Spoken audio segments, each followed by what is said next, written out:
Hello, have a very nice day. कल मैं बस में जा रहा था, तो बस में दो बच्चे सफर क्या कर रहे थे, देवर बैगिंग। एक ढोलकी बजा रहा था और दूसरा अपने टोपी, सिर पर टोपी होती है ना, उसको ऐसे ऐसे घुमा के करतब से दिखा रहा था। 8-9 साल के बच्चे थे। हो सकता है कि 8 साल का हो, दूसरा 10 साल का हो, बस इतना ही होगा। ढोल बजा के, टोपी हिला के मांग रहे थे। मैं कई बार देखता हूँ सड़कों पर भान टाइप के लोग, बैगर टाइप के लोग मांग रहे हैं। इधर राजस्थान से आते हैं, रंग बिरंगी पगड़ियां सी पहन के, और ऐसे सारंगी जैसा एक साजसा बजाते हैं, बसों में चढ़ जाते हैं, मांगते हैं। Begging is bad. भिक्षा मांगना बुरी बात है। भिक्षा भगवान ने हाथ पैर दिए हैं, काम करो, मजदूरी कर लो, रोटी खा लो।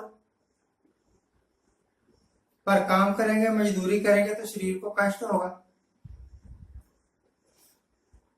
इस करके बैगिंग सबसे आसान है। मांग रहे हैं। आप हरिद्वार की तरफ जाओ, आपको बहुत बैगर मिलेंगे। किसी भी धार्मिक स्थान पर चले जाओ। इसी करके मैं धार्मिक स्थानों की यात्रा अवॉइड करता हूं, क्यों? वहां बैगर्स बहुत हैं।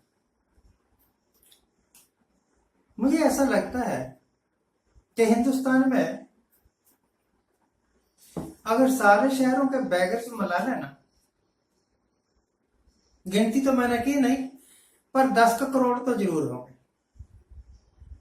10 करोड़ तो जरूर होंगे बैगर्स।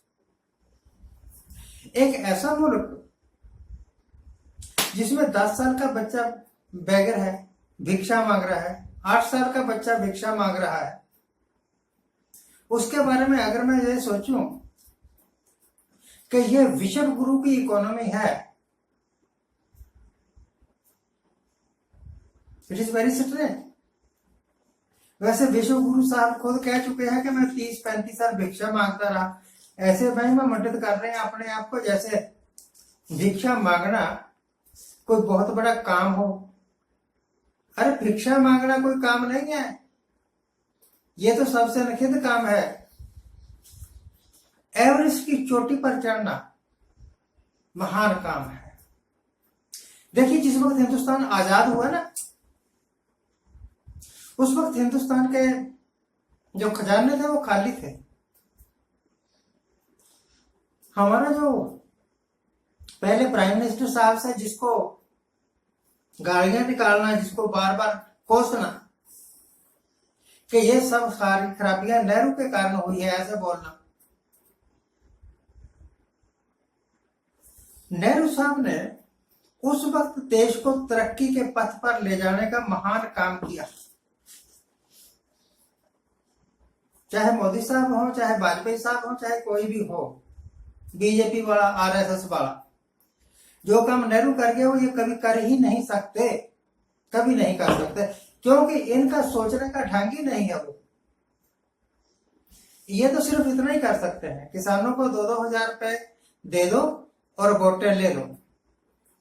तो आप ये समझो कि जो वोटें आपको मिली है वो इस करके नहीं मिली कि आप लोगों को पसंद आ रहे हो, आपके काम लोगों से अच्छे लग रहे हैं, आपके कामों से तरक्की हो रही है।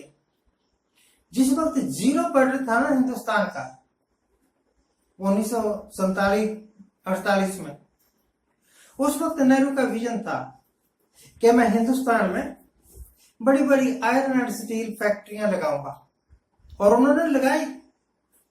मेरे पास नाम है। भिलाई का कारखाना नेहरू साहब के टाइम में लगा, दुर्गापुर का कारखाना नेहरू के टाइम में लगा। उससे पहले एक कारखाना मैसूर स्टेट का था, विश्वेश्वरैया स्टील प्लांट, बाद में उसका नाम हो गया और वो गवर्नमेंट ने अंडरटेक कर लिया, विश्व गरैया स्टील प्लांट। बड़े बड़े कारखाने लगाऊंगा, और उन्होंने लगवाए, जैसे Chittaranjan locomotive, rail coach factories,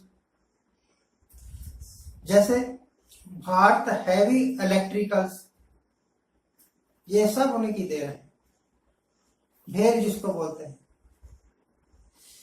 तो एक ऐसा मुल्क जिसके पास कोई पैसा नहीं है फिर भी वो तरक्की कर रहा है, एक ऐसा मुल्क जिसको तीन युद्ध फेस करने पड़े फिर भी तरक्की कर रहा है,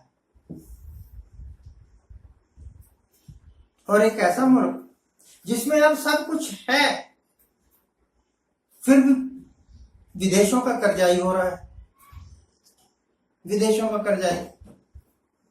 लाखों करोड़ रुपया मोदी साहब के राज में, लाखों करोड़ रुपया चढ़ गया हमारे ऊपर कर्जा विदेशों का। अरे भाई, जो टैक्स से हजारों लाखों करोड़ रुपया आया वो कहां गया, कौन खा गया? और अब ऐड आती है टीवी में, अखबारों में, हम करके दिखा सकते हैं, नीचे लिखा होता है अडानी, नीचे लिखा होता है अडानी। हम किसी स्टील का कारखाना दिखा देंगे, हमारे कारण है, एसीसी सीमेंट हमारे कारण है, नीचे लिखा होता है अडानी। अरे अब सब कुछ, जो कुछ भी आप अडानी को बेच रहे हो वो अडानी ने नहीं बनाया था, वो बीजेपी वालों ने नहीं बनाया था, वो आरएसएस वालों ने नहीं बनाया था, ये उन लोगों ने बनाए थे जिनको ये बार बार कोसते हैं। नेहरू के कारण हुआ, कांग्रेस के कारण हुआ, इंदिरा का नाम नहीं लेते, डरते हैं इंदिरा से, वो मर चुकी, अब ना डरा कर, उसकी तो हत्या करवा दी आपने। तो हिंदुस्तान अगर आज तरक्की नहीं कर रहा, सब कुछ होने के बावजूद भी, तो उसका कारण यह है बीजेपी की करप्शन। अभी मोदी साहब ने जो नया पार्लियामेंट हाउस बनाया, वो टपकने लग गया पानी उसमें से, पहली बारिश में ही टपकने लग गया। जो बनारस में वो कॉरिडोर बनाया था ना इन्होंने, वो टूट गया, एक बारिश आई और टूट गया। जो नया मंदिर बनाया था उसकी छतें टपकने लगे। क्यों टपकी?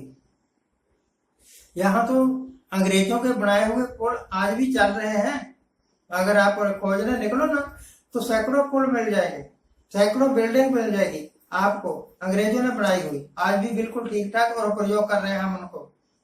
और इनके बनाए हुए पुल, इनकी बनाई हुई सड़कें एक साल में ही हाँफने लग जाती है। सबसे बड़ी आइटम जो इन्होंने बनाई थी, नेहरू ने, मोदी साहब का ड्रीम प्रोजेक्ट, कि जो पहला पार्लियामेंट हाउस है वो गुलामी की निशानी है, मैं नया बनाऊंगा, बना लिया, एक बारिश नहीं सहसा का हाँफने लग गया। क्या बनाया, क्या कर रहे हो, क्या दे रहे हो देश को? करप्शन।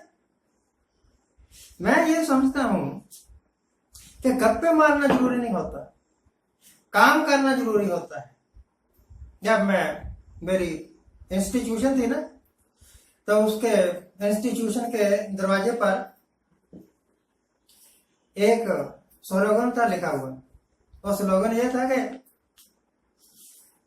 कड़ी मेहनत, पक्का इरादा और सच्ची लगन ही आपको सफलता दिलाएगी। बैठे बैठे आप गप्पे मारते रहे तो आपको कोई सफलता नहीं मिलेगी।